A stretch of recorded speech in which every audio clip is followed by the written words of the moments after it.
The Italian Wine Podcast is the community-driven platform for Italian wine geeks around the world. Support the show by donating at ItalianWinepodcast.com. Donate €5 or more and we'll send you a copy of our latest book, My Italian Grape Geek Journal, absolutely free. To get your free copy of My Italian Grape Geek Journal, click Support Us at ItalianWinepodcast.com or wherever you get your pods. Grazie mille. Welcome to Masterclass U.S. Market with me, Juliana Colangelo. This show has been designed to demystify the U.S. market for Italian wineries through interviews with experts in sales and distribution, social media, communications, and so much more. We will quiz each of our esteemed guests at the end of each episode to solidify the lessons that we've learned. So sharpen your pencils, get out your notebooks, and join us each week to learn more about the U.S. market. Hello, welcome to Masterclass U.S. Wine Market. Today I'm thrilled to welcome Amanda McCrossin and Kristen Reitzell to the Italian Wine Podcast. We're here today recording live at Wine to Wine in Verona at the Italian Wine Podcast headquarters, so a little different setup. So just introduce my guest, Amanda McCrossin, certified sommelier, wine personality, and TikTok, Instagram, and YouTube creator. And we also have Kristen Reitzell, Senior Vice President of Communications and Digital Marketing at Jackson Family Wines. Kristen manages all aspects of the company's communication strategy, overseeing corporate and family communications, as well as PR, digital marketing, and influencer marketing, which is what we're here to talk about today. We're recording, again, live in Verona. Kristen and Amanda are both speaking this year, presenting a session called the Influencer Marketing Playbook, which is going to close out this year's conference. But we get to hear from them today about the key takeaways. And if you didn't make it to Wine this year, this episode will give you a great overview of everything that they shared in their presentation. It's so great to have you both here in Verona. We see each other usually in Napa or New York, so it's a lot of fun to be over here on the other side of the pond. Thanks for joining me. Happy to be here. Very happy to be here, eating pasta and sharing thoughts. Yes, exactly. What could be better? Yeah. Drinking wine, too, of course, right? Okay, so before we dive into today's discussion about influencer marketing, let's tell our listeners a little bit more about both of you and how you found yourselves here today in Verona in this sound booth with me. So, Amanda, let's start with you. You've been on the Italian Wine Podcast before, so our listeners might already be a little bit familiar with you, but give us an overview of your story. Yeah, last year I got to come to Wine to talk about all things TikTok and wine, because that was a platform that I started building a few years ago. But my background is in wine. I have a previous background in theater, film, and TV, which is sort of how I came to really put all those things together after I worked the floor at a restaurant in Napa Valley called Press and ran the wine program there. I started my social media presence about 8 years ago and started with Instagram and YouTube, and subsequently left the restaurant business in 2020, completely unrelated to COVID. But perfect timing. Perfect timing. And took my content creation full-time in the wine world. So today I am a full-time content creator, digital creator, influencer, if you will, and wine speaker. And so I'm excited to be back at Wine to Wine this year, sort of moving the needle a little bit more into the social media world, but then also talking about the hows of influencer marketing, because last year we talked more about the whys. Right, definitely. And I think that's so valuable for this audience, the how, like how do they approach it? And Kristen, that's where you come in as well. And tell us a little bit more about you. Yeah, I mean, I'm thrilled to be back. I had the opportunity to come in last year and actually more talk about just getting social media to work for a U.S. audience. I'm excited to dive into more of a niche topic around that, and that's something I touched on very briefly last year, was how to work and use influencers to be part of your overall marketing strategy. So digging deep into that with Amanda, I think that, as a winery, I can come from that perspective, but hearing the perspective of the influencer, the creator, is really important. So I think it's going to be a really great topic where whether you're a producer or you are thinking about working with influencers, you're really going to hear from both of us and our perspectives, and it's the best way to marry this topic. Yeah. But I've attended Vinitaly International with our winery Arceno and Chianti Classico, and I heard about this conference and was really excited to be asked to speak last year and come back this year. So yeah, it's great to have you both back again. Let's dive in the 3 key takeaways for today's masterclass and what you're both going to be presenting on at Wine to Wine, but also what we're talking about today. Number 1, what do influencers look for in winery partners? Number 2, ways that you can work with influencers to capture compelling content about your brand. And number 3, how wineries can measure the ROI of influencer marketing. So like we said, we're really talking about the how in today's episode, which I think is going to be great for our listeners. So, Kristen, let's start with you. For any of our listeners that aren't yet convinced about why they should do influencer marketing, tell us about the benefits of a brand investing in influencer marketing based on your experience, at Jackson Family Wines? I will preface answering this question with, I hope I never have to answer the question around why should you be working with influencers. I think it's more how to better work with influencers. Right. I think that influencer marketing is a cornerstone now of our marketing strategy across all winery brands in the portfolio, from La Crema, which is available across the world really, and really predominantly in the U.S., up to Cardinal, which is very exclusive, hard to get, very allocation-based. And we work with influencers across all of that. So the first thing I would say is that it should be something you're looking at as part of your marketing strategy. It's absolutely, these are independent voices. They have built-in audiences. They're creating compelling content that gives context to wine and gives context to what wine is in our life. And I think that they have a really interesting point of view. And if that point of view matches what you're trying to be and present yourself as a winery, it's just another opportunity for storytelling, just like in a magazine or a blogger or having your own podcast. And I think that if people are hesitant about that, just look at it as like another media channel, especially if you're looking at it from a traditional media perspective, and sometimes it's hard to grasp that. It's absolutely just like working with another media partner, and there's so much value in that, and it's a bit more authentic than some of these other third-party endorsers. And I would add a bit more accessible. I mean, I think the cost to entry when it comes to placing an ad in Wine Spectator or a mainstream media publication like the New York Times is extremely high, and with influencer marketing, there's lots of different levels. I know we're going to talk about the cost of influencer marketing, but really there's lots of different ranges in which you can work with influencers, which I think is another key, right?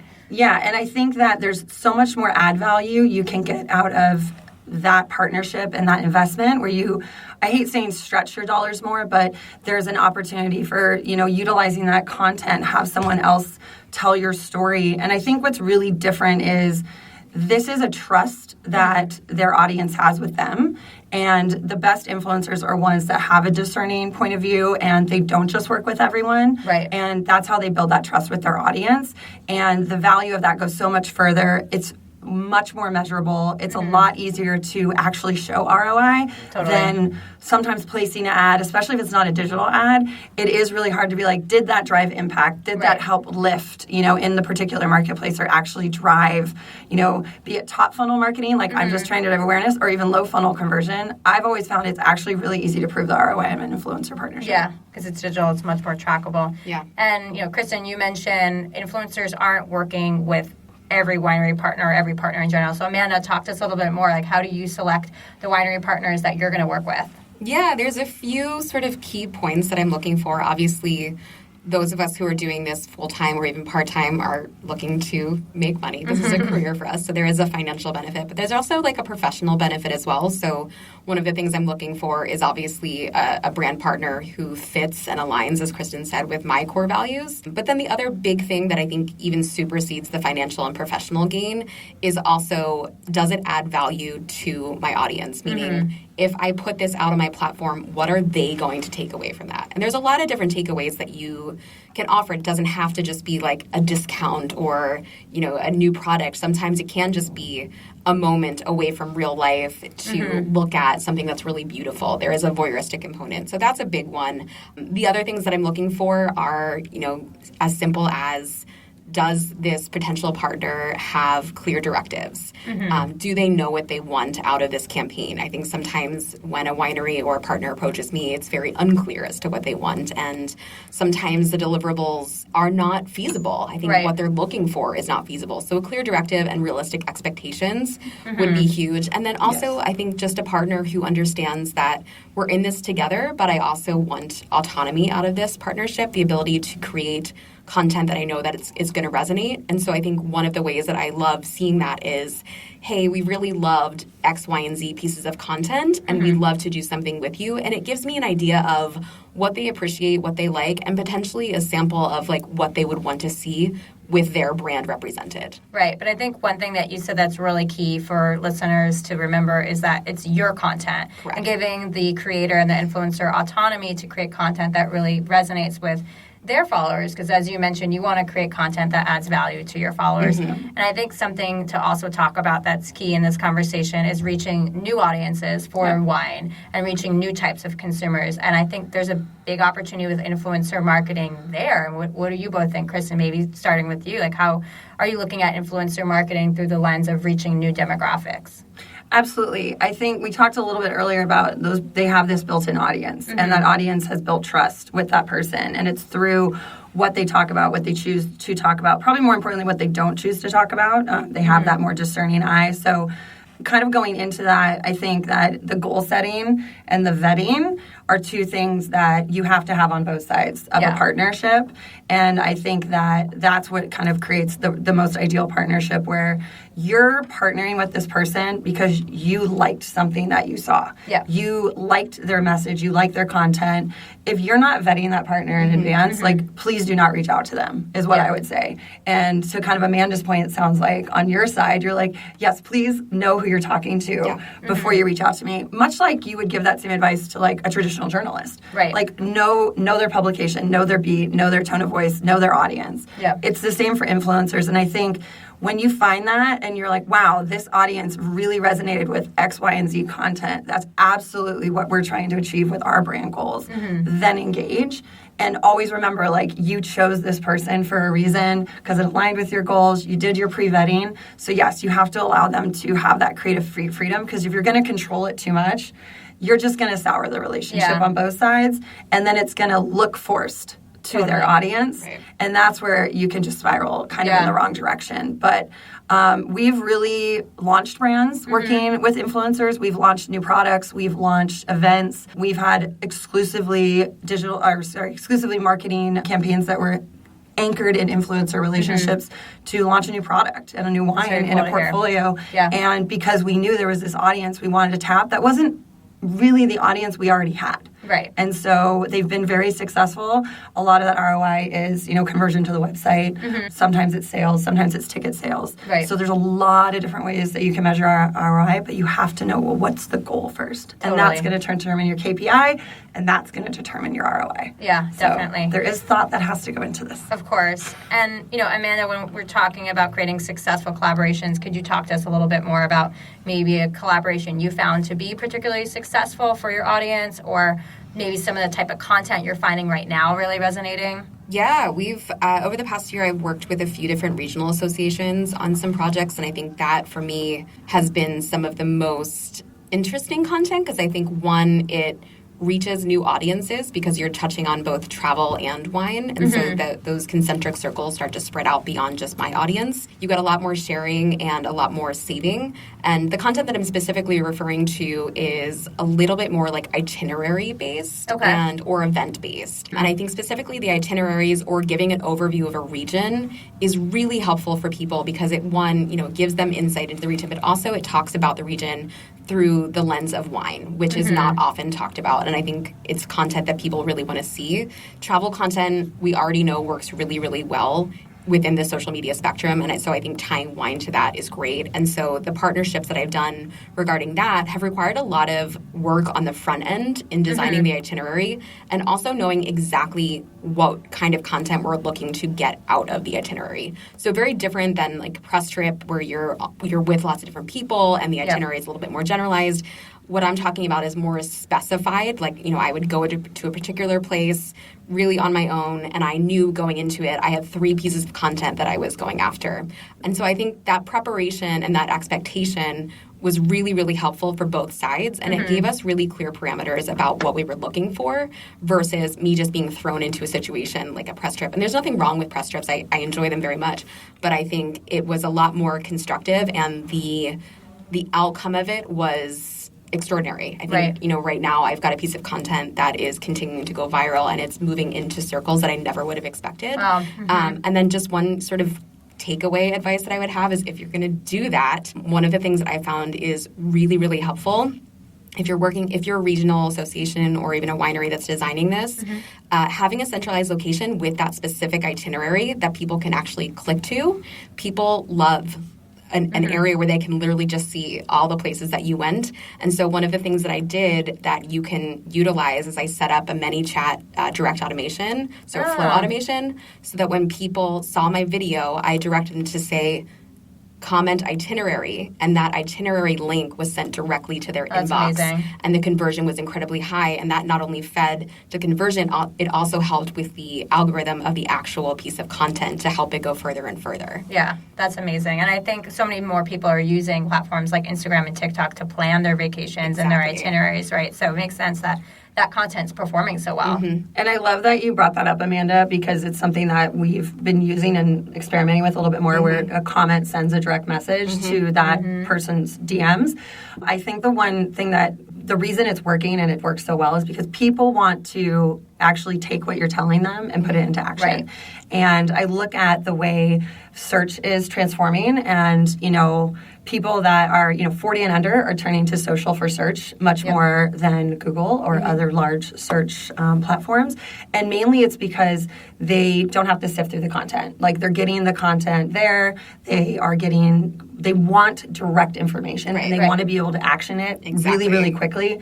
And so that's one thing too, is I always tell people, whatever you're building as your goals or your KPIs, like let's say it is an event and you're trying to sell tickets or build awareness around it, make sure you have your event link up. Make sure you have that ticket window up that people can immediately buy tickets. I have seen so many times, because I fall victim to it, where I'm like, oh, this looks really interesting. Click. I'm like, okay, well, the product's not available yet. Yeah, there's nowhere to go. They didn't set it up on e-commerce, and I actually can't buy this. Right. But you just put all this money into building beautiful content. You're working with influencers, and the consumer is left with nowhere to go or nothing they can do and no action they can take. Quite honestly, what a waste of time, energy, and money. You have to have a place for the consumer to go, and that place, ding, ding, ding, is in digital. Because if you're gonna communicate and engage with someone in a digital place, the follow through should be digital. Right. Definitely. And just to add to that, I think as the influencer, it makes us look bad if you don't have an actionable way to utilize whatever the content is. And so I have worked on campaigns where I've sort of been put in a bad place because I've talked about a product that wasn't easily available, or it wasn't easy to find where it was. Right. And so for me, I think if we're looking at who I'm working with, those are really important things to me. And if you're a brand, have those things ready to go before you start working with influencers. Have those things set up either on your website or within your social media marketing team to be actionable, so that you're commenting within the actual post, and then you're offering links as well. Definitely. And I know a lot of our listeners are imported brands and imported wines from Italy, right? They don't have the ability to sell direct the same way that domestic wineries do in the U.S., but then think about other creative ways, like you said, to offer your product, whether it's through a retail partner, or maybe you're offering experience or promoting your visitation. It sounds like visitation travel is one aspect of your business that's really successful for influencer marketing and the Instagram, TikTok platforms in general. So maybe think about campaigns that promote your winery instead of promoting your actual wines. And store maps as well. I think some retailers or some wineries are able to provide store maps of where their product is located. Yeah, that works well too. So let's get a little bit more into the how, because we talked about the content. It takes a while to produce this content. So let's start talking about some of the costs of working with influencers. So Kristen, for starters, talk to us a little bit about costs. Where do we start thinking, and our listeners start wrapping their head around how to budget for influencer marketing? The first thing I would say is budget for it. I think that there's rarely influencers that we work with that are at a caliber where we know we're going to get that mile out of them that we're really looking for, that will not be asking for a monetary partnership. And so, yes, are those moments where they're willing to do it for trade? Absolutely. Are they more few and far between? Yes. Are they typically more micro influencers that are kind of on their way up? Yes. So if you want to work with more established in the followers in the tens of thousands, particularly if they're in the hundreds of thousands, millions, we don't even go there. That's a different industry, I think. Yep. But I think you have to look at it like you have to have a budget for it. Yeah. And it's an important part of your marketing budget. I think where I've always been able to move the needle on that with folks that might have been skeptical within my own organization or my own clients that I had before I joined Jackson Family Wines is think of it as just any kind of investment you would make in PR, any kind of investment you would make in content creation. Great. You carved out X amount for those two things. Influencer marketing is actually this place in between. So why don't we take a percentage of that and focus on influencers? And then, like I said, it's been very easy to prove out ROI for influencer work and partnerships. And there's so many different ways you can partner. And I just feel that's the direction the consumer is going, turning to social for things that have historically been found in other places. And so if your consumer's going there, I think we always have to be thinking about putting our marketing dollars in places that our consumers are engaging and actioning and where they're with living. content and where they are. And I just don't see that. That's why I prefaced it earlier. I hope it's the last time I'm asked a question of why should we be partnering with influencers? I think it's almost needs to be turned around and be like, wait, you aren't partnering yet with influencers? Okay, let's go. And it can be anywhere from, $250 up to $2,500 up to having someone come on and support your brand for an entire year. Peter spoke earlier about brand ambassadors. We have some influencers that are essentially acting as ambassadors. We contract for the year, and that's you're looking at something like $2,500 a month sometimes, but they're building that ongoing content for you. And we've seen in certain campaigns, it's really valuable to have someone telling your story and building on that for the full year with those audiences. It's also valuable for the influencer as well. I think, one of the things that we deal with as influencers is not necessarily knowing where your next paycheck is coming from. So something like a year-long contract can be really beneficial, not only financially, because you know that you have this sort of set income, but then also for your audience, you just continue to build trust with them and build a relationship with this product that they see day in, day out. So there is longevity to that for both sides. Yeah. Italian Wine Podcast, part of the Mama Jumbo Shrimp family.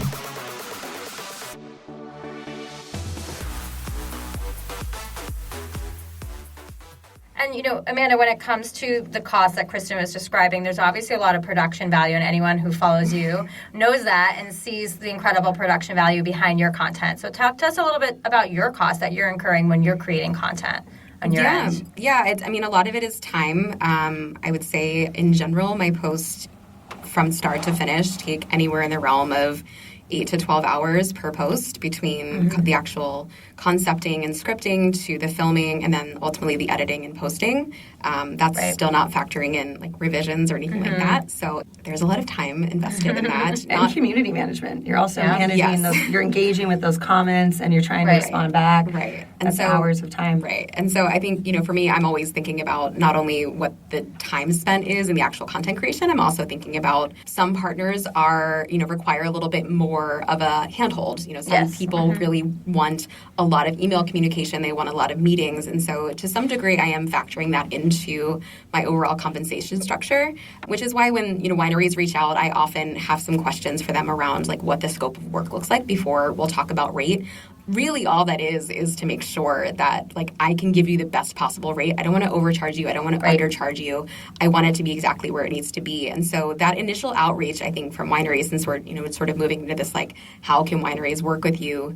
Really that initial outreach should be, as I mentioned before, sample, examples of things that you've liked in the past, a very clear direction of what you want the outcome to be. And then also, I think it's also really helpful to know exactly what kind of content you're after and specifically which platforms. If you're only interested in having your content be on Instagram, say that. And I think that's a lot more clear for me to understand where that rate should be because a lot of times I can package things, right? If I know that it's going to go both on TikTok and on Instagram, I can work that rate in so that it's a little bit better for you. Same with Instagram stories. It's very rare that I'm going to do a post and not support with Instagram stories, and those two prices separate are very different than those two prices together. Of course. And then buildable content, you mentioned year-long contracts, but it doesn't have to be that long.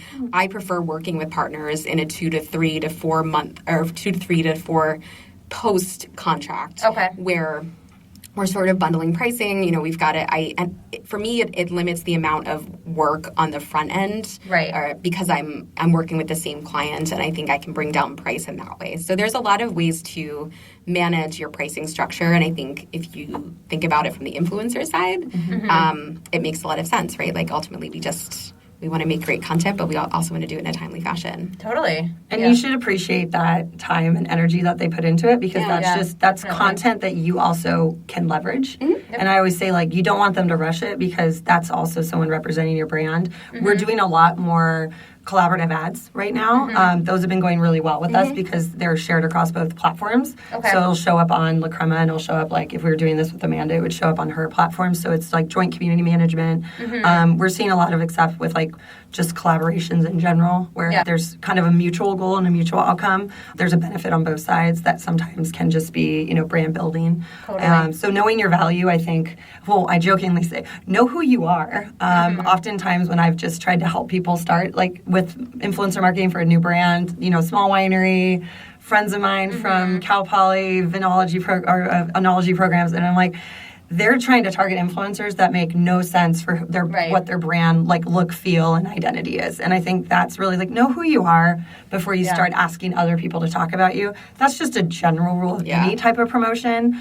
But I think that the time that they go into content creation, like, I look at how much money we spend on video, contracting out photography, how much our, like, an in-house creative team spends building content, how much my own digital marketing team spends building content. And I'm like, that is a lot of work, and I know how much goes into that. And if I can contract some of that out and then leverage it, and it feels like more authentic and third party, it's kind of a win-win. So you can look at that, like, how much are you paying for photography right now? Exactly. And videography. We had a client in the early days of influencer marketing that instead of hiring models, we brought in influencers to the winery and did an entire photo shoot with them as the models. And just to think about the thousands of dollars that saved of hiring models, makeup artists, etc. I mean, it was a huge value for them. So, I mean, there's a lot, like Kristen, like you said, there's a lot of value add too, I think, in the influencer marketing space. It's funny you bring that up, Juliana, because I was going to mention one of the best things that I've ever seen happen was with a regional organization who does press trips. And on the press trip, they bring in a photographer and a videographer. And what they do is the photographers taking photos of the whole thing, aggregating content not only for their regional site, but then also aggregating content for the wineries and the restaurants that they're visiting, as well as grabbing interviews from every place, and then getting video content. So, like, really when we're there, our only, and it's not an only thing, but our only goal is to really capture video content. The photographer was always getting... It's great. So it was great for press trips to just really double down on making sure that you're getting... you know, as much bang for your buck as you can, and the influencers really appreciate it as well. Yeah, definitely. Speaking of bang for your buck, let's talk a little bit about measuring, you know, the investment. We talked a lot about having clear goals and objectives, but in order to measure your ROI, but let's just talk a little bit more again about the how. So, Kristen, when your team at Jackson Family Wines is evaluating the success of an influencer marketing partnership or campaign, what are you looking at? Again, it goes back to your goals. So let's say it's brand just awareness and tapping into new audiences. A lot of what we are looking at is like reach and engagement. So pretty simple, just awareness metrics. We add a layer to that. Sometimes if there's a very specific call to action driving people to the website, we do, we send them a link, we track that. So like just website conversion. If it's really we're trying to sell this wine or we're trying to get mailing list signups. I mean, there's really easy ways. Everyone should know how to track that on their own website. That's why I think like that digital pathway is really important, and it's really important for your consumer, but it's really important if you actually are trying to measure something. So we set KPIs based on those conversations around reach with the influencer. We like to have conversation of like, what is your engagement level? Like, what are your expectations of reach? This is what we're trying to get to. Do we feel like we can mutually get there? Those are important, realistic conversations because I feel like we're setting realistic goals. So that's very much like top funnel marketing right there. Conversion is actually something I think is very easy to track. It's like, did you sell the wine? Just make sure you're setting up, very exclusive promo codes so you know exactly where to attribute those sales, or, basically trackable links, setting up ones that are unique to that influencer, and just see where it goes. Ticket sales, give them some value add as well. I think that the wine industry has for a long time had this notion that the sheer access and honor of buying our wine is a ad value or somehow this like really great offer.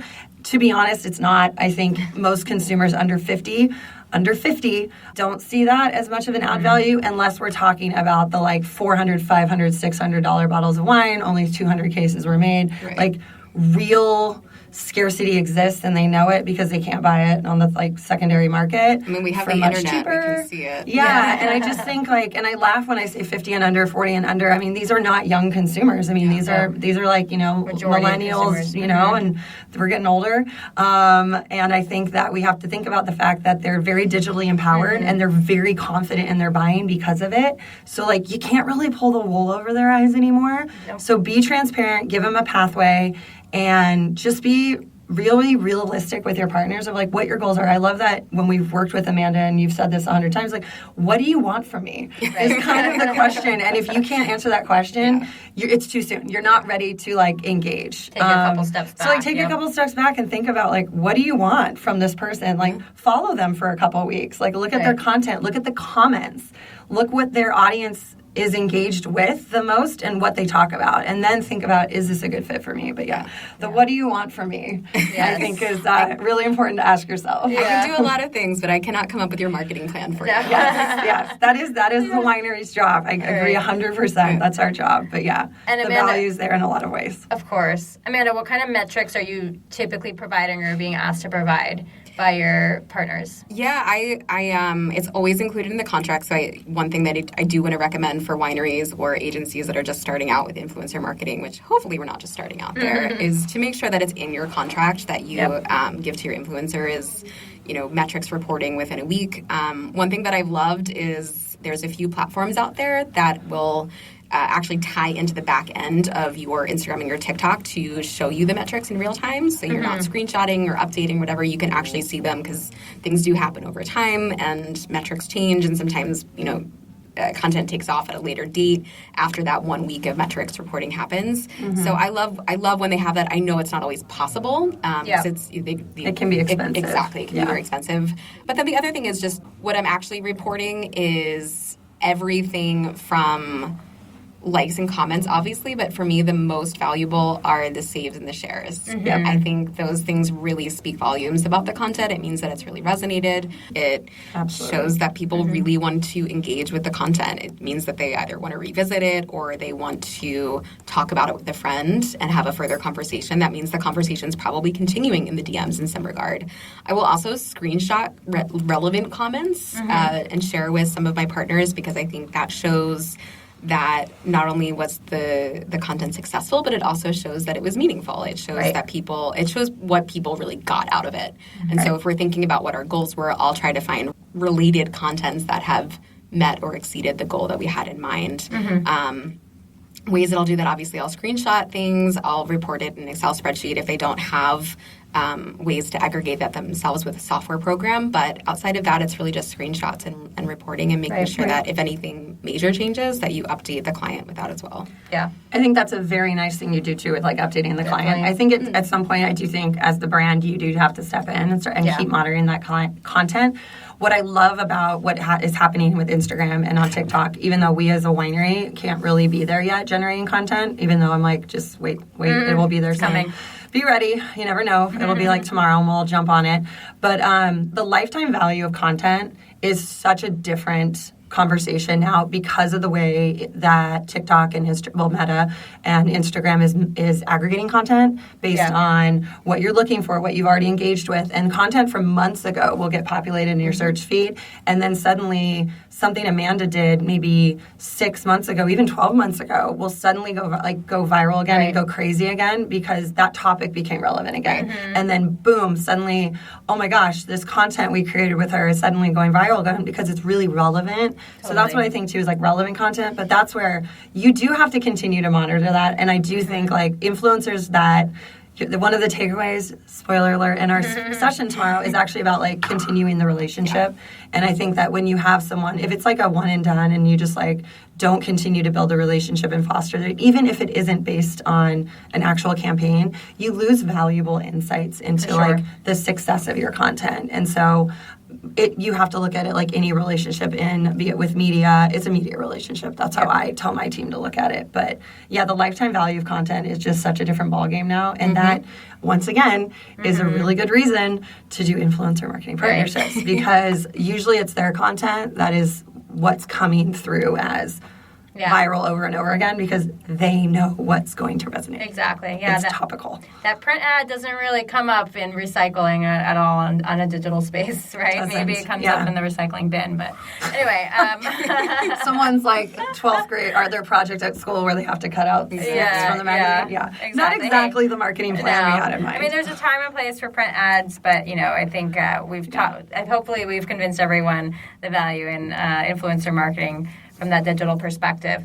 All right, so we're going to wind down now with our rapid fire quiz that we do at the end of every episode. So I'll ask you each to answer these questions in just 1 or 2 sentences. So we'll start with question number 1. Amanda, we'll start with you. What is your number 1 tip for mastering the U.S. market? I think the U.S., and maybe it's a specific demographic, really can smell the BS from a mile away. If it feels forced and if it feels like it's going to be an issue, it's going to be an issue. So, it's a trust your gut thing, but also just, authenticity, transparency. These are not new ideas, but I think the U.S. really can smell it, especially with TikTok just telling it like it is these days. Great advice. Kristen, how about you? What's your number 1 tip for mastering the U.S. wine market? Think of the average wine consumer, not the novice, not the expert. But for the most part, most consumers, even buying luxury wines, and I'm sure, Amanda, you saw this at press when you were on the floor selling $1,000 bottles of wine to people, that most people are kind of have an average amount of knowledge.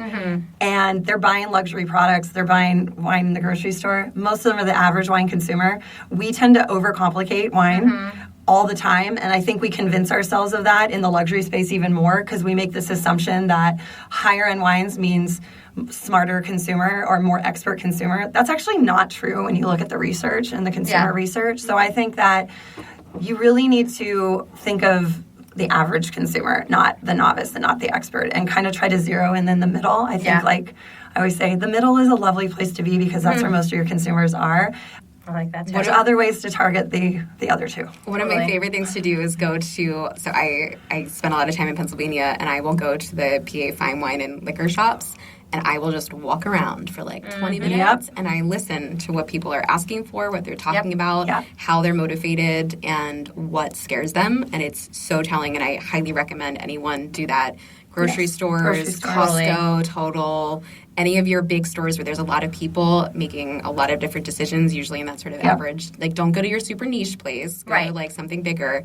Spend a little time, walk around, and just listen. Even a wine shop in San Francisco, which is the backyard of wine country. I have to tell this story. Ray Isle, who's the wine editor of Food and Wine magazine, he actually came out and did sort of underground, didn't tell people who he was, and went to a few wineries. One of the wineries he went to for us was La Crema, and he wanted to understand how the consumer interprets Chardonnay. Right. It blew his mind. He's these people they don't even really know what they're drinking. One of them said, I love the the oak and the butteriness. The other person was I love it because there's not much oak and it's not buttery and it's the same wine. And I think I told him, I said, this is what I'm talking about. The average consumer, they just like what they like, and they want to be told enough about the wine so they can make a decision based on what they like. And I always tell people when they ask me oh, is this a good wine? I'm do you like it? And they're yeah. I'm great. I did not come from the wine industry. I started in tech, so I came in as more of an average consumer, and I very quickly tried to push marketing strategies that always thought that their consumer was an expert. And I'm nope, they're not. Research will prove this, but I think we all need to just remember the average consumer is the typical consumer in the United States. Get out of your bubbles. Talk to other people about wine. I think that's a really, really good advice. Number 2, Kristen, we'll start with you this time. What is something you might have told your younger self about selling, or can say marketing, in this case, wine in the U.S.?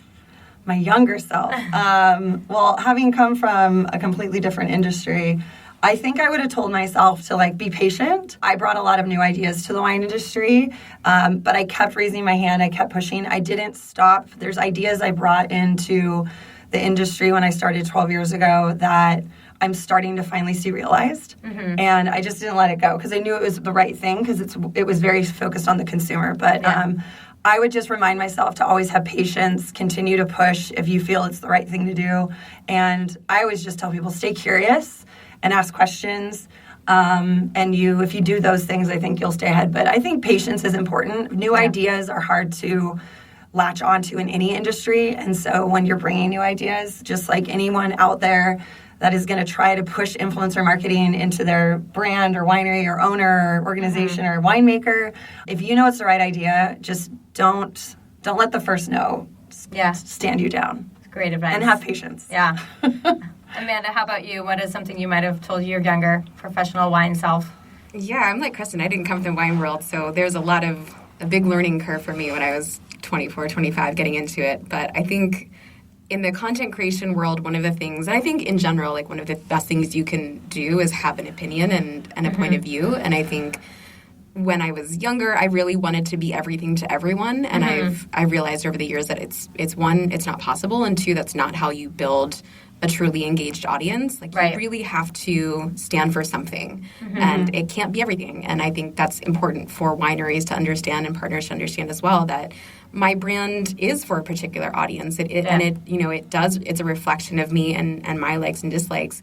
And I think by the same token, I didn't come from a wine background, and I think my insecurities really got the best of me for a long time, and I was afraid to show that. And I think knowing what I know now, everyone feels those insecurities, especially around wine. And so being more comfortable in showing what I don't know and being okay with not knowing something is something that I wish I would have shown a little bit more of coming up. Showing that vulnerability, because like Kristen said, most consumers are an average consumer. Exactly. They probably have the same questions. Exactly. So, yeah. All right, finally, last question. We're here in Verona. We traveled from far places to get here. Kristen, what is your number one favorite travel hack when traveling for work specifically? Bring comfortable shoes. Comfortable shoes. Well, you're tall, so you can say that. No, I have beautiful heels, and I would always bring them, and now I'm just like, nope. I'm bringing the shoes that aren't going to require a lot of tape and Band-Aids at the end of the trip. Totally. Wear comfortable shoes. You're walking a lot.